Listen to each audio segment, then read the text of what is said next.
मैंने पढ़ी है दीवारों पर लिखी हुई इबारतें, पर मुमकिन नहीं है मेरा इतिहास बन जाना, क्योंकि वांचा तो जाऊंगा पर बच नहीं पाऊंगा। जी हाँ, नमस्कार। न्यूज लेटर के साथ हाजिर हूँ मैं, राकेश रंजन।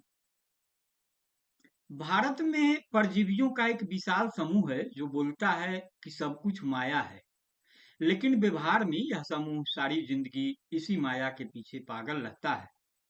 प्राचीन भारत के लोकायत संप्रदाय ने इन परजीवियों की खूब खबर ली थी। आइए लोकायत दर्शन की कुछ प्रमुख प्रस्थापनाओं को देखते हैं। पहला, यह जगत ही एकमात्र जगत है, यह जीवन ही एकमात्र जीवन है और हमें इसे सर्वश्रेष्ठ तरीके से जीने का प्रयत्न करना चाहिए। दूसरा, जब तक जियो सुख से जियो, मृत्यु की निगाहों से कोई बच नहीं सकता। एक बार जब शरीर जलकर राख हो जाएगा, फिर पुनर्जन्म कैसे होगा। तीसरा, सुख के साथ दुख भी मिश्रित है, इसलिए हमें सुख को त्याग देना चाहिए। ऐसा मूर्खों का विचार है। अपना भला चाहने वाला कौन इंसान धूल और भूसी के कारण उत्कृष्ट सफेद अनाज वाले धान को फेंक देगा। चौथा, न कोई स्वर्ग है न कोई मोक्ष, न आत्मा किसी परलोक में जाती है।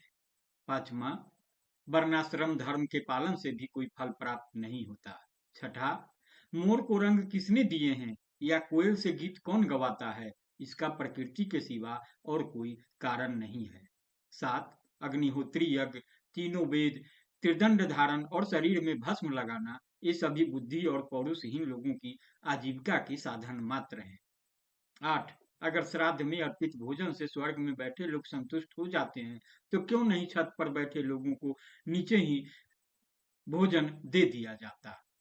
9, अगर श्राद्ध करने से मरे हुए लोगों को तृप्ति हो जाती है, तो फिर किसी राहगीर को साथ में भोजन देने की क्या जरूरत है। घर में दिए भोजन से ही उसे रास्ते में तृप्ति मिल जाएगी।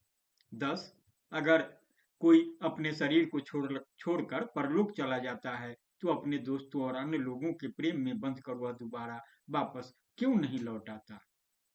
11वां, इसलिए ब्राह्मणों ने मात्र अपनी आजीविका के लिए श्राद्ध कर्म की व्यवस्था की है, इसमें अधिक कुछ भी नहीं है। तो ये 4 बार दर्शन की बातें हैं। यह मैंने आपके समक्ष रखी डॉक्टर राणा सिंह जी के हवाले से। डॉक्टर राणा सिंह जी अंग्रेजी के सेवानिवृत्त प्रोफेसर हैं और फिलवक्त झारखंड के देवघर में रहते हैं। तो आप तटस्थ होकर संजीदगी से इसे सुने गुने और प्रतिक्रिया से मुझे जरूर अवगत कराएं। लाइक करें, शेयर करें और अगर आपने अब तक newsletter with Rakesh Ranjan को सब्सक्राइब नहीं किया है तो सब्सक्राइब भी करें। नमस्कार।